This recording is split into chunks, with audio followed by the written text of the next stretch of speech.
put this together and how you financed it.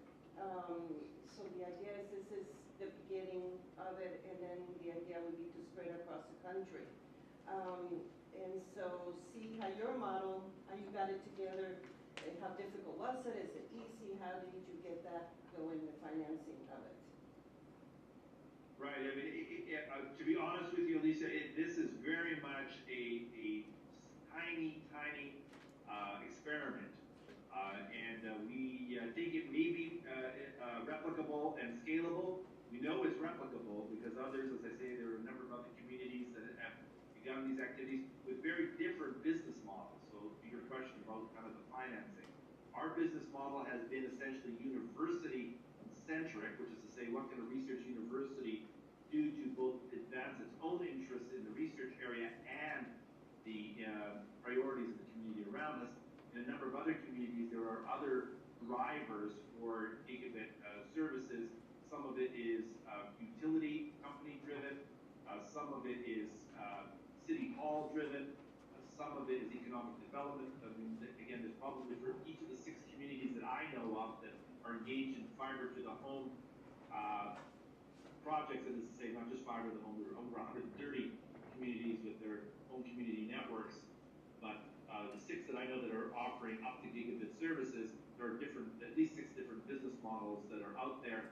What I will share with you is that as this national network of 6, hopefully on the way to 40 university beta blocks takes off, right behind it is really, I think, a very exciting follow-up to what I hope will be, again, I have no insight on this, but a follow-up to the forthcoming Google Fiber to the Home initiative, which I expect, as I'm sure all of you do, any time now, that we'll be hearing an announcement for those first 2 or 3, whatever the communities are.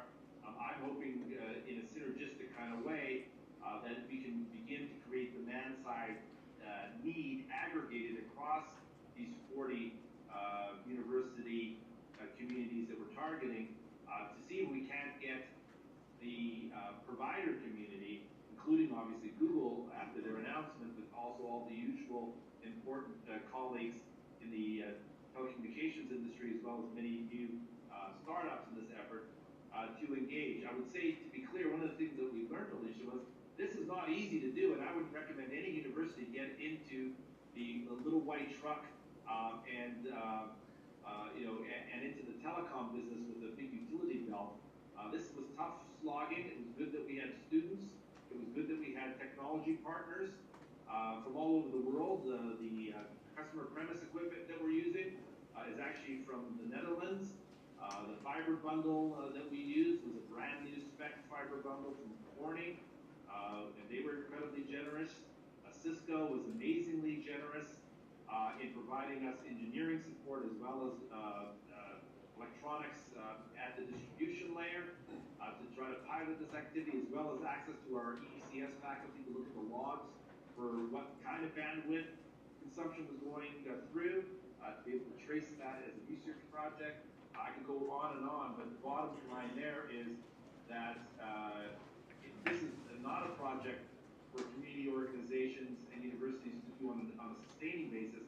I do think we have an incredibly important role to play to catalyze this activity, and then engage with those who are far more capitalized, as well as whose core mission is to service the residential community, and see if we can create a new business model other than a traditional triple play, which candidly has no relevance to the neighbors around us. Fewer than 50% of our neighbors actually have access to the internet, and when we interview them, our school of social work did part of this appreciative inquiry, asked why they didn't have.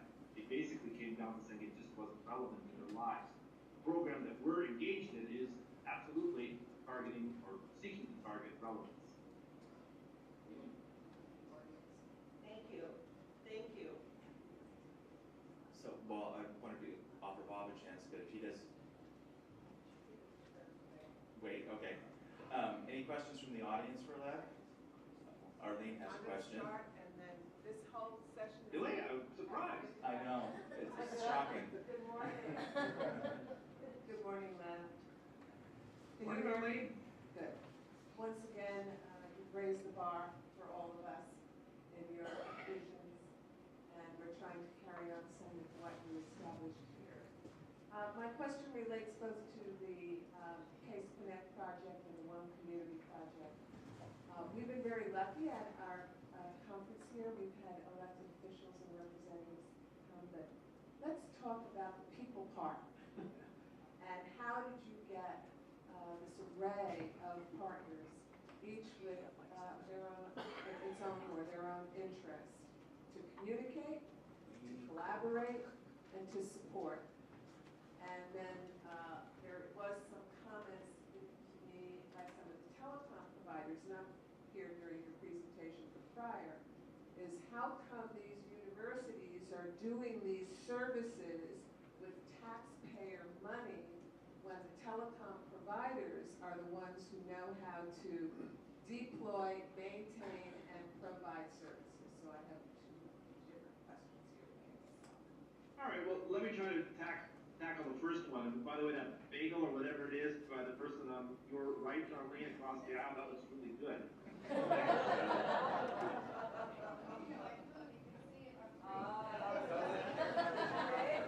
Just like being there, just like being there. Good. All right, so just to tackle the first piece, which, I was in Philadelphia last week, and those of you who've been following, the space for a while will know that there was lots of heated deliberations in Philly over the role of public engagement in these services. I don't know that we have any secret sauce here, Arlene, in terms of our efforts. This, in fact, in some ways, the two questions you asked are connected. Very early on, 5-6 years ago, I think there was basically a lot of misinformation about the intent of what One Community was about. We, by charter, our noble charter is to support the public sector. That's certainly where we've been focused in on. Some of the telcos here in our region certainly were concerned. There was some saber rattling. There were some nasty letters written. And the community responded essentially uniformly without any choreography on our part, which was to say, again, to the presidents of many of those different logos that I showed you in my PowerPoint, in other words, the top leadership of our civic society here, basically said this is one of the most exciting initiatives serving the public interest and a prospect for helping us chart our own future. We much prefer that you partner with One Community rather than threaten them. It actually made it to the editorial in the local paper, and thereafter, the providers have actually been incredibly supportive, not out of any sense of altruism, but because One Community is now literally 3,000 route miles of its own fiber, meeting points for all of the not only infrastructure providers, but now partnering with content providers all over the region. We've contributed significantly in the last 3 years to the top line revenue of the commercial side of both our cable as well as our telco, which is to say all the last mile activity to connect these healthcare, museum, government, library, education institutions are done by them. We outsource that to them, and they're nowhere near as concerned, although obviously their world, our world is changing. And as again, I think as Google gets into this ecosystem, we're going to definitely see some disruption. And certainly as to answer more deliberately the first part of your question or comment, Arlene, it is a matter of enormous amount of patience to engage in this open tent approach. It takes a serious convening skills. I know you have tremendous convening skills. Institutionally, we needed to get all of the crown jewels of our greater Northeast Ohio community on board, because they became the conveners of some of the secondary and some of the perhaps more reticent players. And when the university and the Cleveland Clinic and the University of Akron and the county government and so forth got on board, it was get on board with us or get left behind. we didn't have to be, there was no stick at any of this. The value proposition of aggregating bandwidth into a co-op model has saved all of us public sector folks, a significant amount of money. And we have all bumped up our bandwidth in the last 5, 6, 7 years. Our minimum service today is 100 megabit to United Way. They had effectively, a T1 infrastructure available to them, and they are now doing services and coordinating other United Ways because they have bandwidth that they've never enjoyed before, and are reinventing what United Way Cleveland is doing, just as an example. So I would say that there is no secret sauce for the community engagement effort. It is an ongoing campaign. It is not a declaration or a letter that comes from a politician or a university president. It involves genuine, authentic commitment. We have to earn that every day. We don't necessarily, we certainly don't have, a unanimous view in the community that somehow we're doing this right. There are lots of naysayers that still out there, but we work it every day. So, did you have A couple more questions. to the microphone? While Otherwise- folks are coming up, I had a question kind of about how you're deploying the infrastructure. We have the city of Watsonville, for example, now kind of has a citywide policy that if they open streets, they're putting in conduit. You're a little bit more urban than we are. How are you dealing with that, getting the fiber in the ground piece of it? Right, so Chip, that's why so much of our work has actually been focused in on these connections between the large institutions, leveraging mostly fiber that's already in the ground. So the amount of the digging that's going on is really right now between the edges of our existing fiber rings in the urban center and many, many, many rural touch points. And that activity is going on, and we've had to secure rights of way. And as we travel between 27 counties, you can well appreciate, in the county of Cuyahoga, which is the one for the city of Cleveland, there are actually 59 metropolitan governments. So 27 times something like 50 tells you the number of different kinds of rights and ways that could potentially have to get sorted out in this effort. So that too is definitely something for people like you who are rocket scientists to help us with in the way of calculus that has to be figured out here. And as we do the terrestrial, and we did a lot of aerial stuff for the case connection zone because there was no way, no how we were going to be able to get rights to dig up sidewalks and or roads. We've got a couple more questions now. Sure. Hi, my name is Margaret Roses. You can hear me? Hi, Margaret. Yeah. Hi. I'm an advocate of Santa Cruz for a connected community.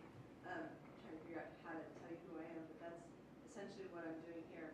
And I was really very captivated by the vision you provide, because I think it's that vision that people need to see to understand why fiber could matter.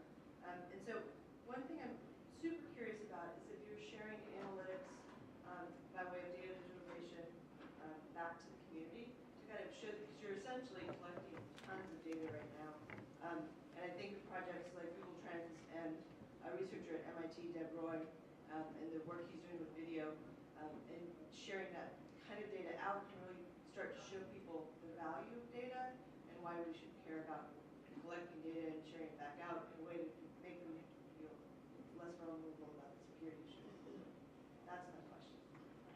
Right. Well, I think the line of inquiry is exactly right.